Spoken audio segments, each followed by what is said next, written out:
You stopped trying. Not because you failed, not because something is wrong with you, because you did the math, and the math said, this isn't worth it. If you were born between 1976 and 1985, you already know exactly what I'm talking about. You feel it. But you've probably never heard anyone actually explain why, without blaming you for it. That's what this video does. We're going to break down 5 things. The split-screen life you were forced to live, the 3 shocks that changed your calculation, the ROI math you ran, the vacuum you left behind, and the psychology underneath all of it. Stay with me. Part 3 is where most people get uncomfortable. Part 1, the microgeneration. Nobody talks about. You've heard of Gen X, you've heard of millennials, but nobody has a word for you. You fell through the gap, born 1976 to 1985. They call it xennial. And you carry something no other living generation does. You actually remember both worlds. You remember how relationships worked before the internet. Courtship had a clear sequence. You met someone through proximity, through shared spaces, through social circles where everyone had some level of accountability to each other. You asked someone out, you got a clear answer, yes or no. No ghosting, no read receipts, no algorithm deciding who saw your face that day. And your competitive frame was local. You were measured against the men in your immediate world, your neighborhood, your workplace, your town. You knew where you stood. The system had friction. That friction forced genuine evaluation of you and of her. Then the internet arrived. But it didn't arrive when you were a teenager, when your brain was still figuring out how the world works. It arrived when you were in your mid-20s to mid-30s, right when you were supposed to be locking in your career, building financial stability, and making long-term decisions about partnership. You didn't grow up with the internet. You collided with it while the stakes were already live. Think about what that actually felt like. You spent years learning to drive on one set of roads. You knew the rules. You knew the signs. You were good at it. Then overnight, the roads changed, the signs changed, the rules changed, and nobody told you. You just had to figure it out while everyone around you acted like this was always how it worked. That's not a small thing. That's a fundamental shift in the operating system, arriving at the exact moment in your life when you needed that system to be stable. Younger men never had a pre-digital baseline to compare against, so the new rules didn't feel like a departure. They felt like just how things are. But you remembered the before. You could feel the gap. And that awareness, that specific thing you carry that no younger man carries, is the key to understanding everything that followed. Part 2, 3 shocks that changed the math. Your split-screen identity set the conditions, but 3 specific shocks turned that awareness into action. Each one landed at the exact moment in your life when you were deciding whether to commit. Shock 1, 2008. When Lehman Brothers collapsed, you were 23 to 32 years old. That's not incidental. Those are the years when everything you'd been taught said you were supposed to step into provider territory, stable income, a foothold in housing, the financial foundation that made long-term partnership a realistic plan. The cultural expectation hadn't changed, but the economy had just incinerated the conditions that made meeting that expectation possible. This wasn't your failure. It was a structural collision, mass layoffs, asset collapse, frozen credit markets. You may have done everything right, built your skills, stayed employed, saved carefully, and watched it unravel through no decision of your own. And here's what made it worse. The cultural messaging didn't adjust. The expectation stayed fixed while the financial floor dropped out. That gap didn't disappear when the economy recovered. It left a permanent mark on how you assess financial risk in the context of relationships. That was shock 1. Shock 2 wasn't financial, it was legal. And for many of you, it hit even harder because you watched it happen to men you knew. Shock 2. Watching the generation ahead. The divorce booms of the 1990s and 2000s weren't abstract news stories for you. They were case studies.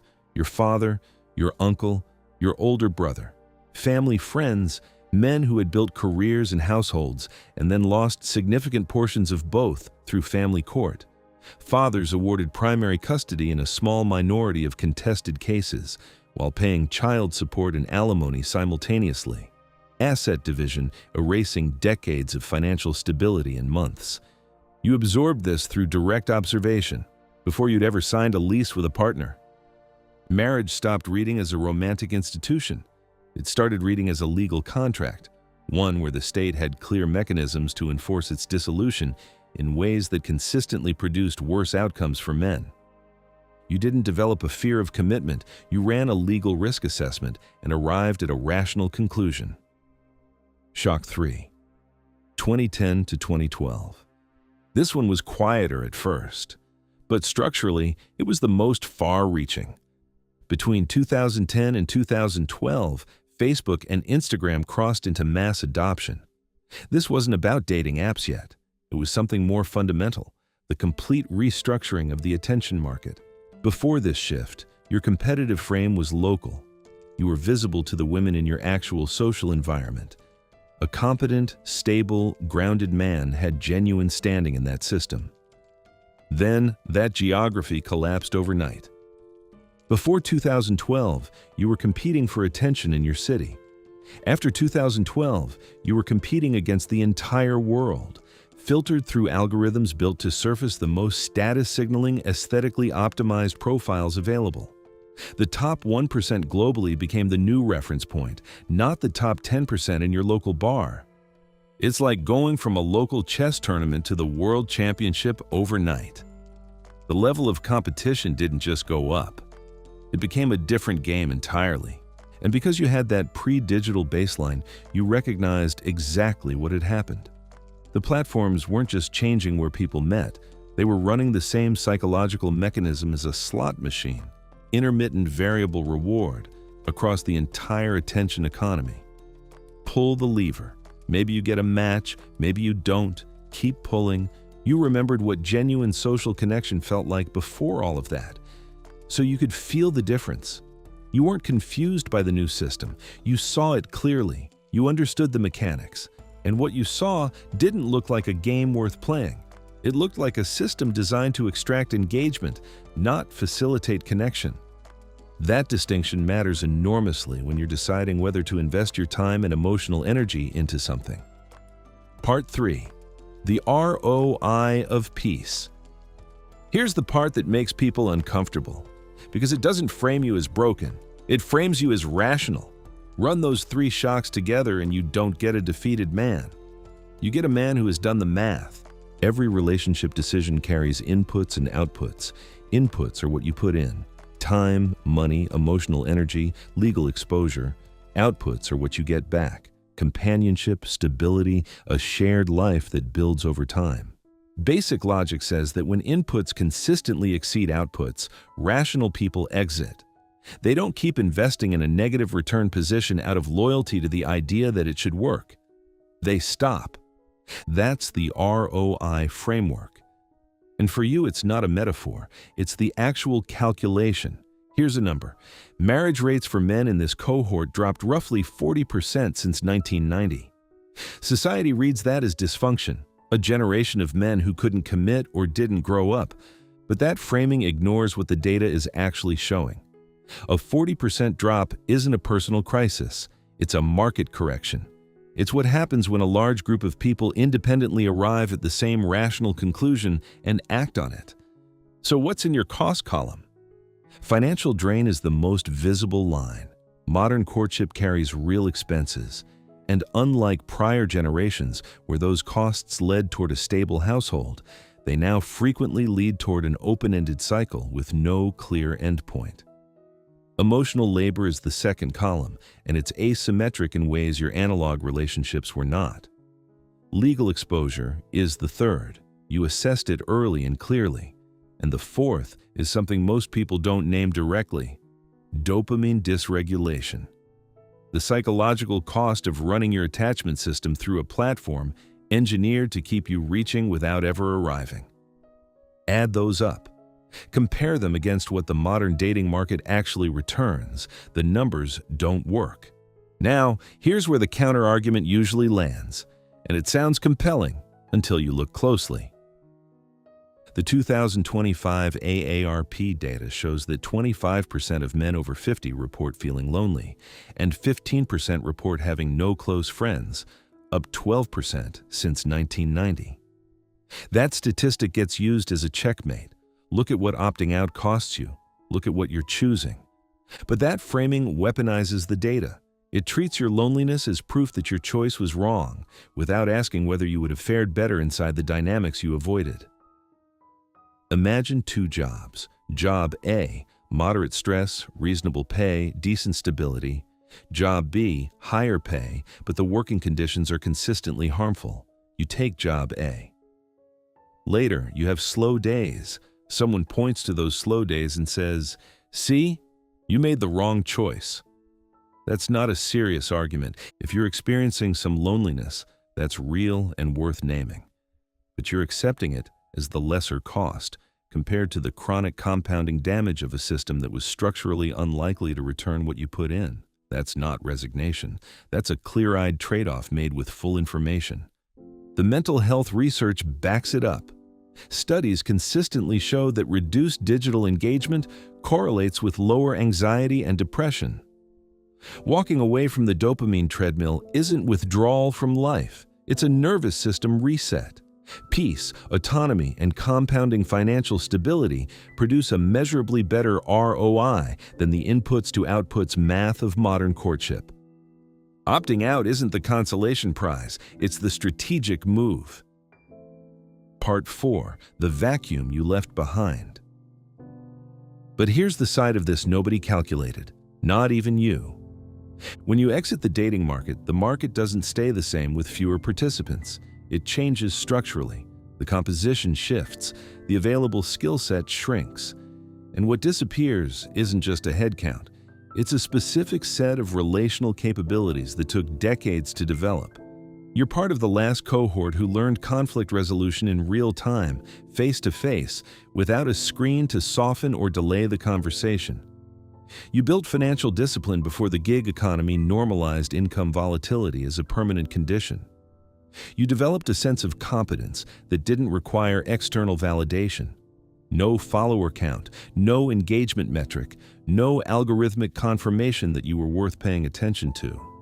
That combination, emotional stability, financial groundedness, identity rooted in output rather than performance, is not something the current dating pool produces in equivalent volume. When you withdraw, that combination withdraws with you. What fills the gap is a pool that skews younger, more digitally dependent, and socialized almost entirely through platforms that reward performance over substance. That's not an indictment of younger men. It's structural. If the environment you learn social behavior in is optimized for engagement rather than connection, you develop the skills that environment selects for. The men entering the dating market now learned intimacy through screens, learned conflict through comment sections, built their self-concept through metrics that fluctuate daily. The relational toolkit is different because the training environment was different, and the feedback loop is self-reinforcing. As your cohort exits, the dynamics you left because of higher volatility, lower accountability, more platform-mediated connection become the default. There's no counterweight. The men who would have modeled a different mode of engagement have already opted out.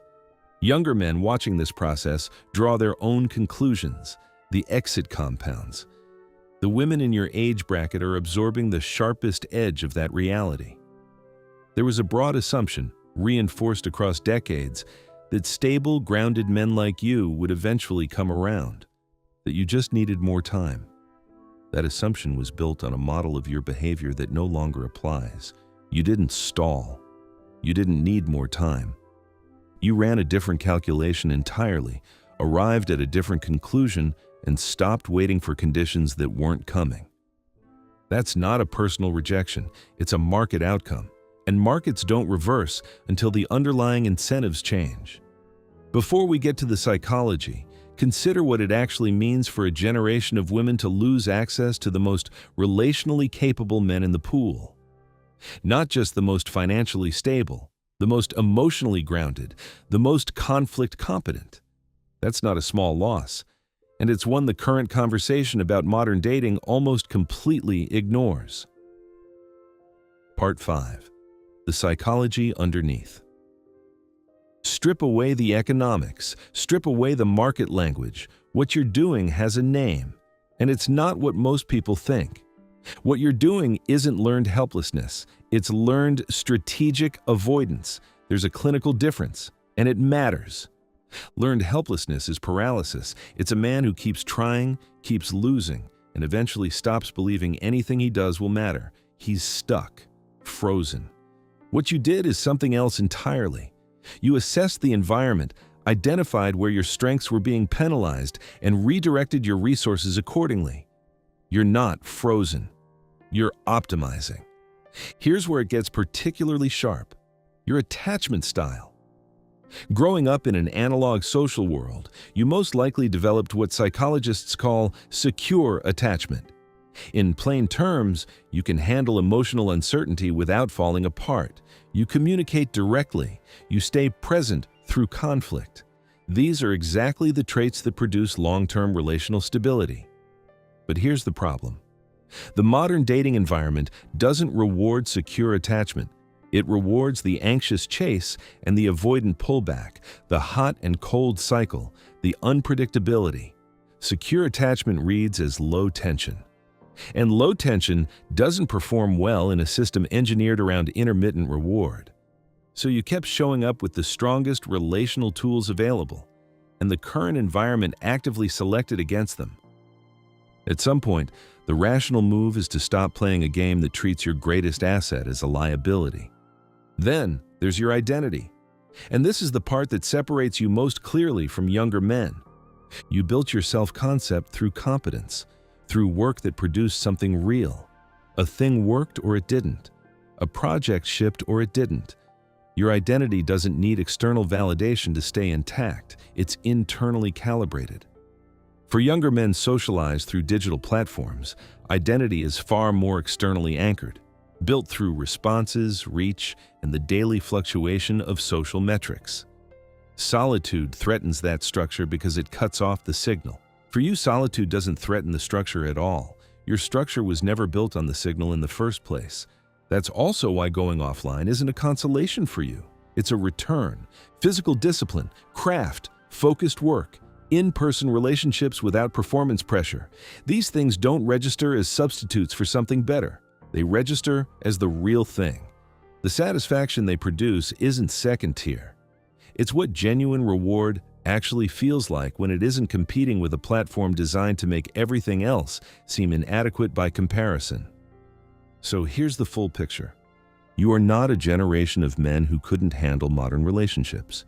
You are a generation of men who understood them clearly, measured what they cost against what they returned, recognized that your specific strengths were liabilities in the current environment, and made the most coherent decision available to you. You didn't quit. You reallocated. And you did it with the kind of deliberate, unsentimental clarity that the analog world trained you to apply to every other serious decision in your life. What you did isn't a masculinity crisis. It's a market signal. When the rules change mid-game and the new rules consistently produce negative outcomes, rational people stop playing and rebuild on their own terms. That's not defeat. That's the calculation. And until the incentives change, the economic structure, the legal framework, the platform dynamics, don't expect the numbers to reverse. You don't fix a market signal by telling people their math is wrong. You fix it by changing what the math is measuring. If this framework is useful to you, subscribe for more clinical breakdowns of modern relationship psychology. And drop your birth year in the comments. I want to see exactly who's watching this.